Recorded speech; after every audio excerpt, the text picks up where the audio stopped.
do not refinance or get a loan on a property to pay off consumer debt. Hey, I'm Ronnie Lamb, certified FICO credit professional, author and speaker, and this is Ask Me Anything. Today I got a question, and it was, he's got $160,000 in credit card debt and a rental property that gives him a net $900 a month. So first of all, congratulations on having a rental property that's giving you $900 a month. That is a true asset because it's putting money in your pocket. So thumbs up on that. As far as the credit card debt, I don't know what it's about, what it's for. If it was to buy the rental property, the real estate, then that's, maybe not so bad.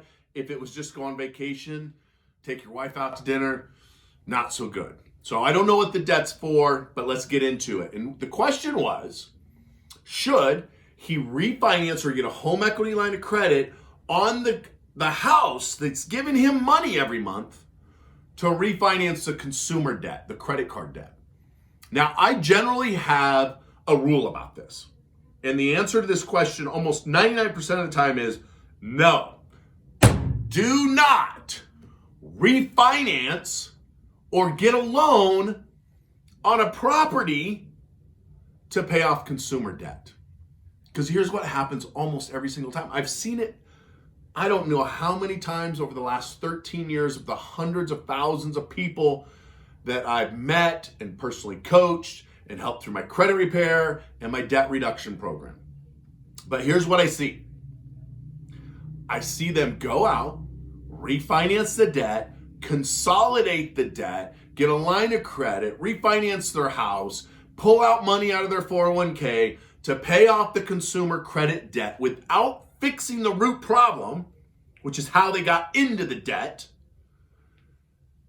And a few years later, they're back in the same situation, except for it's worse.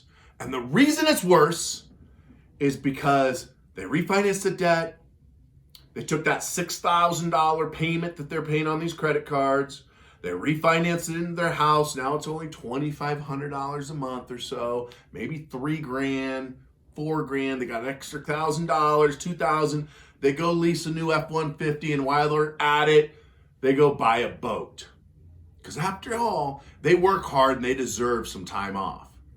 And now, 3 years later, they still got the $160,000, except for now it's in a home equity line of credit, and they got a $1,000 a month lease on an F-150 that they can't get rid of, and they got a boat that they don't use. And now they're worse off than they were in the beginning.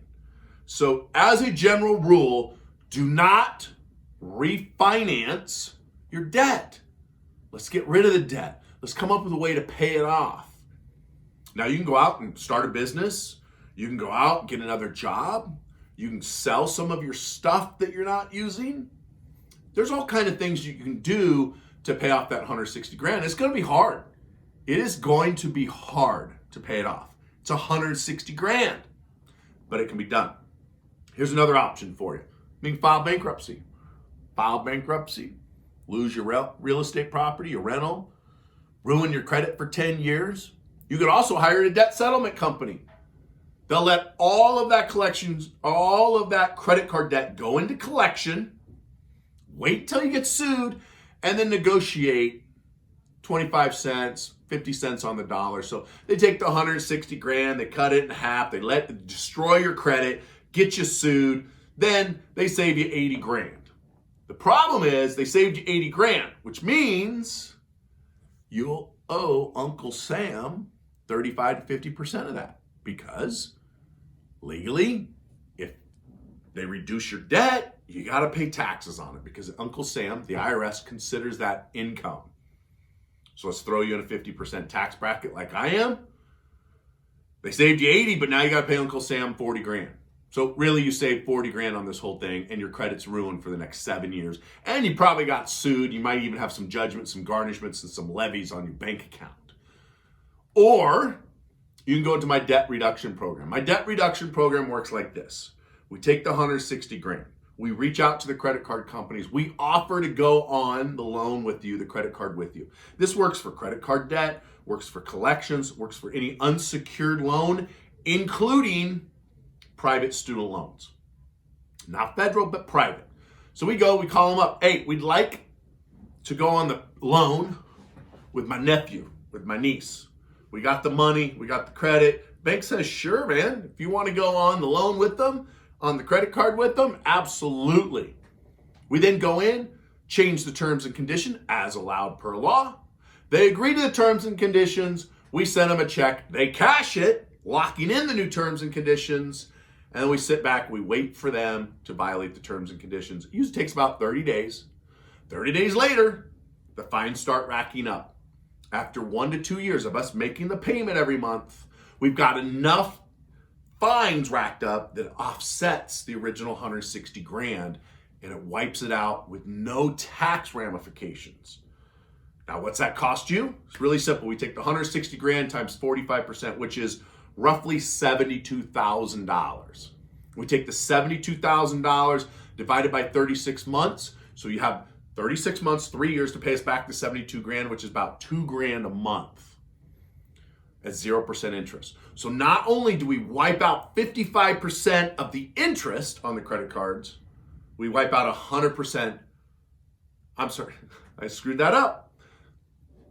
Not only do we wipe out 55% of the principal on the credit card debt, but we wipe out 100% of the interest, saving you tens of thousands of dollars, or in this case, for this person, about $90,000 plus interest, so saving about $130,000. So right now, his basic minimum payments can be about $6,000 a month for the next 22 months, 22 years rather, to pay this off. Because if you pay the minimum payments, 22 years is what it takes to pay off a credit card.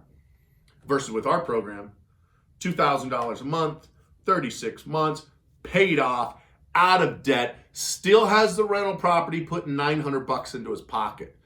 Now, he also could take the $6,000 a month payment that he's been making, give it to us, and do a 12-month plan, and in 12 months, completely debt-free. Now, what happens to credit? Credit's going to get dinged up a little bit.